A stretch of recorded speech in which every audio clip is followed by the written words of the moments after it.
Kandla Deendayal port પર એક મોટી દુર્ઘટના સામે આવી હતી। મેથેનોલ કેમિકલ ખાલી કરીને જતા જ હોંગકોંગના જહાજમાં બ્લાસ્ટ થયો હતો। જહાજમાં સવાર 21 ક્રૂ મેમ્બર સુરક્ષિત છે। કુલદા નામનું આ જહાજ 5 જુલાઈ કંડલાની ઓઇલ જેટી નંબર 2 પર આવ્યું હતું। 6 જુલાઈ બપોરે 1 વાગે કેમિકલ ખાલી કરીને જહાજ રવાના થયું હતું। આઉટર તુણા બોયા તરફ જતા સમયે જહાજના ખાલી ટેન્કમાં અચાનક વિસ્ફોટ થયો હતો। કંડલા દીનદયાળ પોર્ટ પર આજે એક મોટી દુર્ઘટના સામે આવી હતી। મેથેનોલ કેમિકલ ખાલી કરીને જતા હોંગકોંગના જહાજમાં બ્લાસ્ટ થયો હતો। જહાજમાં સવાર 21 ક્રૂ મેમ્બર સુરક્ષિત છે। કુલદા નામનું આ જહાજ 5 જુલાઈ કંડલાની ઓઇલ જેટી નંબર 2 પર આવ્યું હતું।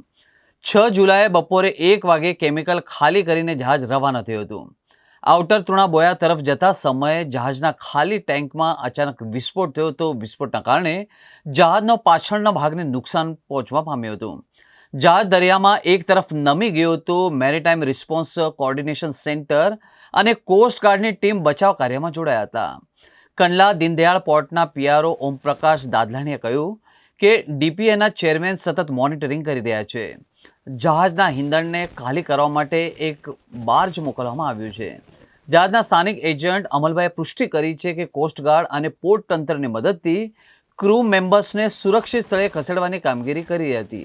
एमपी फुलदा नाम का टैंकर वेसल लिक्विड जेट्टी 2 पर तकरीबन 12:15 बजे ओमान के लिए मेथेनॉल खाली करके रवाना हुए थे।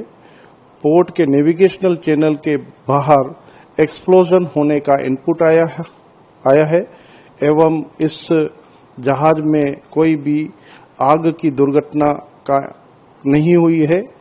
यह जहाज में 21 क्रू मेंबर इंक्लूडिंग मास्टर थे। मेरीटाइम रेस्पॉन्स कोऑर्डिनेशन कमेटी द्वारा कोस्ट गार्ड को इंस्टेंस के बारे में अवगत कराया गया था। कोस्ट गार्ड और दीनदयाल पोर्ट अथॉरिटी की टग वगैरह सहायता के लिए घटना स्थल पर पहुंच गए थे। 21 क्रू मेंबर्स को डीपीए की टग में सही सलामत सुरक्षित रूप से शिफ्ट कर दिया गया है, रेस्क्यू कर दिया गया है।